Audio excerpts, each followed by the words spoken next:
Si no nos narramos, no sabemos quiénes somos. Y si no sabemos quiénes somos, no sabemos qué tenemos que hacer. Mi nombre es Javier Massa y soy filósofo. Sí, filósofo.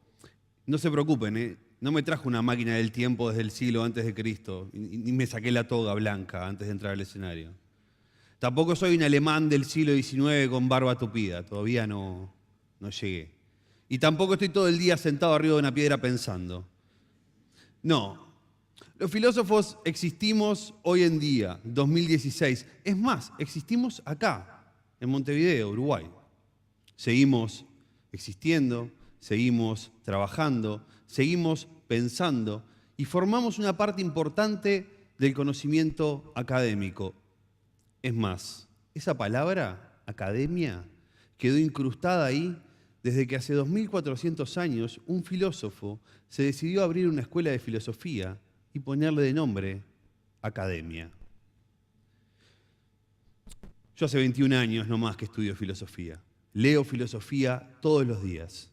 Y esta idea es la idea más relevante que he conseguido componer en todo ese tiempo.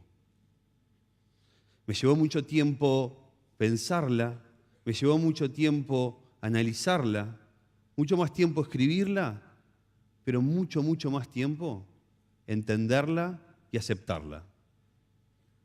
Es una idea antropológica, o sea, es una idea que nos habla acerca de la naturaleza del ser humano, acerca de qué significa esto de ser humanos.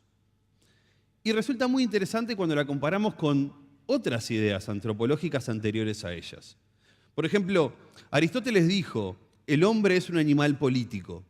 Descartes dijo, el hombre es un animal pensante. Hume dijo que el hombre era un animal pasional. Y Nietzsche dijo que el hombre era un animal fantástico. Todas estas ideas son fascinantes. Yo supe apasionarme con cada una de ellas en distintos momentos de mi vida. Pero también me dejaron con un poco de gusto a poco en algún punto. Siempre me dejaban la sensación que estas ideas metían al hombre en una caja cerrada, un poquito apretada, animal político, pensante.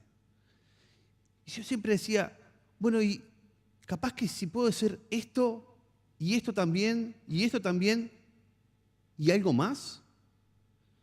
Esta idea es una idea compleja y lo que hace es integrar la diversidad de la naturaleza humana en una unidad dinámica y generadora de sentido. Nos habla de nuestra realidad mental, nos habla de cómo pensamos, nos habla de nuestra realidad espiritual, cómo nos sentimos acerca de lo que pensamos y cómo nos sentimos acerca de lo que sentimos. Y también nos habla de la realidad social, porque pone el vínculo con el otro al poner el vínculo en la acción. La identidad. Todos hablamos mucho sobre la identidad. Hablamos todo el tiempo de la identidad. Tenemos que construir nuestra identidad. Es importante reafirmar nuestra identidad, estar seguros en la identidad que construimos como colectivo incluso. Ahora, ¿se dieron cuenta de que la identidad es una idea bastante bizarra? O sea, por una parte, la identidad nos obliga a entrar en contradicciones constantemente. La identidad, la idea de identidad, me obliga a afirmar que yo soy la misma persona que empezó esta charla hace 7 minutos. Ahora, al mismo tiempo, la idea de identidad me obliga a decir que estos 7 minutos que han pasado desde que empezó la charla son relevantes y de alguna manera deberían de formar parte de mi identidad. O sea que yo soy el mismo que empezó a dar la charla, pero no soy el mismo. Y esto, todos ustedes, todos nosotros, lo admitimos todo el tiempo y no se lo admitimos a ningún otro razonamiento similar. O van a estar de acuerdo conmigo si les digo, miren que este monitor es el mismo de hace 7 minutos, pero hay que incorporarle el cambio de estos últimos 7 minutos a su identidad. No. Por otra parte, también tenemos esta idea de que la identidad es algo que tenemos que encontrar. Tenemos que encontrarnos a nosotros mismos.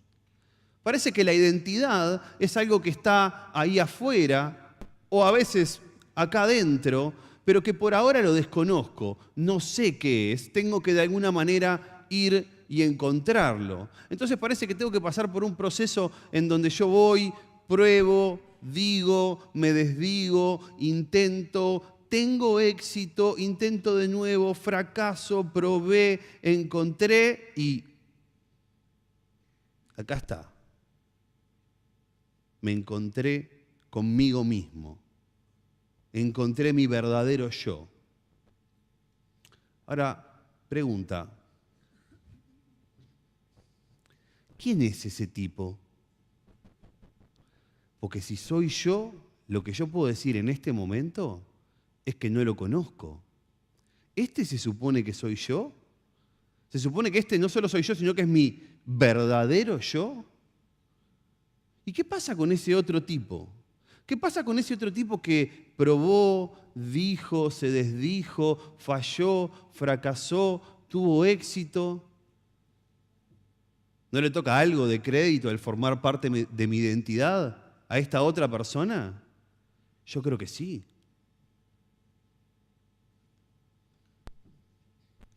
¿Y si existiera un mecanismo por el cual pudiéramos fusionar a estas dos personas en una misma cosa?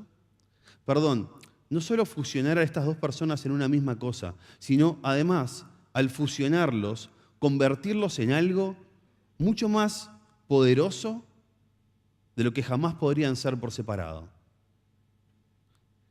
Ese mecanismo existe y además es un mecanismo en el que todos nosotros somos sumamente competentes y lo aplicamos a diario. Se llama contar una historia, hacer un relato. ¿Qué hacemos cuando hacemos un relato? Lo que hacemos es agarrar una serie de hechos, de acontecimientos, ponerlos adentro de una bolsa que llamamos estructura y de ahí adentro obtener una cosa que denominamos significado. Esto suena complicado. Déjenme explicárselo con un relato que todos conocemos. Caperucita Roja. Caperucita Roja arranca así. La mamá le dice a Caperucita, Caperucita, Caperucita, tienes que llevarle esta bolsa con comida a tu abuela que está enferma en la otra punta del bosque. Menos mal que la abuela vivía en la otra punta del bosque, porque si no, nunca hubiéramos tenido cuento. Bien. Y le dice, ojo, Caperucita, no vayas por el camino del medio del bosque, andá por el camino del costado, porque en el camino del medio está el lobo te va a engañar y te va a querer comer. Caperucita emprende el recorrido y efectivamente se distrae con unas flores en el costado y se mete por el camino del medio, donde también, efectivamente, como la madre predijo, aparece el lobo. El lobo muy predeciblemente la engaña y la obliga a ir por un camino larguísimo hasta la casa de la abuela, mientras él toma el atajo y llega a la casa de la abuela, donde engaña también a la abuela y, acá elijan la versión más o menos sangrienta a gusto del consumidor, ¿no? La maniata y la tira en la cocina, la mete dentro del ropero o se la come directamente, ¿sí? Y luego de que hace cualquiera de estas acciones, decide disfrazarse de la abuela. Se pone el camisón y una cofia blanca. Un maestro del disfraz el tipo, ¿eh? Se mete en la cama esperando a Caperucita. Caperucita llega, empieza a interactuar con su abuela un tanto más peluda. Se da cuenta de que hay algo extraño, de que su abuela tiene voz ronca, está más peluda, etcétera, etcétera, y hace lo que toda persona normal haría en este momento, se mete dentro de la cama con ella. Hasta que luego de un buen tiempo se da cuenta de que esta bola peluda con cofia y camisón blanco no es su abuela, ya era hora, y emprende una serie de alaridos fantásticos que por suerte alertan a un leñador que solía casualmente estar por afuera de la choza, entra dentro de la choza furtivamente y cuando se da cuenta de que el lobo se quiere comer a Caperucita, ¡pa!, le da un hachazo en el medio de la cabeza. Esto es Caperucita Roja, versión libre.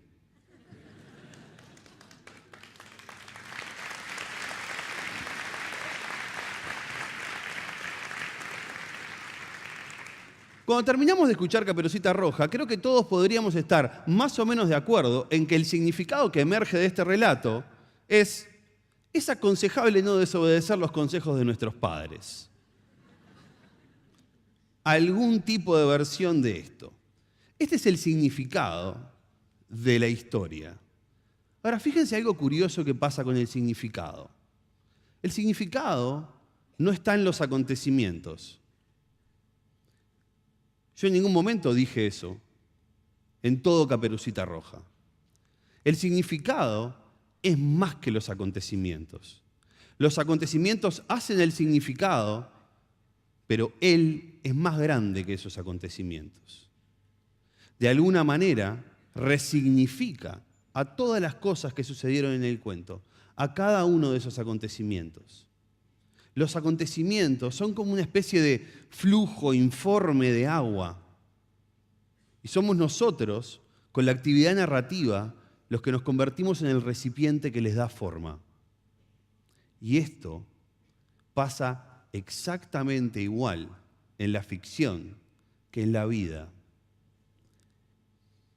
Si no hay significado, entonces no hay objetivos, porque no sé qué es lo que tengo que hacer. Si no sé hacia dónde voy, no sé qué es lo que tengo que hacer para llegar a ese lugar. Y si no hay objetivo, no hay acciones concretas, no hay acción. Si no hay acción, no hay movimiento, solo hay quietud. Son las historias que nos contamos las que nos dicen qué es lo que tenemos que hacer. ¿Cómo llegaron acá hoy, a TED? Todos ustedes. Voy a hacer una suposición bastante osada y voy a decir, bueno, calculo que se levantaron, se bañaron, se vistieron, desayunaron, se subieron a algún tipo de medio de transporte y llegaron hasta esta conferencia y decidieron dedicarle la jornada de hoy a escucharnos a todos nosotros. Muchas gracias. Pero dense cuenta de que todas esas cosas que hicieron, solo las hicieron porque están enmarcadas dentro de un relato que dice que asistir a un evento TED tiene algún tipo de valor. Sin ese relato, hoy no hubieran venido acá. Hubieran venido a otro lado. O quién sabe, se hubieran quedado en sus casas. La pregunta es, ¿y más allá de TED? ¿Cuál es el relato que le da ese marco a nuestras vidas, a nuestra vida entera? Y acá yo lo que quiero hacer es reconectarlos con una idea de hace 2400 años. Hace 2400 años, Sócrates en Atenas dijo: la vida no examinada no merece la pena ser vivida. Es una idea fascinante, profundamente antropológica y fascinante, y atraviesa como una flecha toda la historia del pensamiento y la cultura occidental hasta llegar a nuestros días. Déjenme que le muestre mi versión favorita de un filósofo contemporáneo de cómo esta idea llega a nuestros días. No te comas la pastilla. Enrique Giannuzzi, periodista deportivo.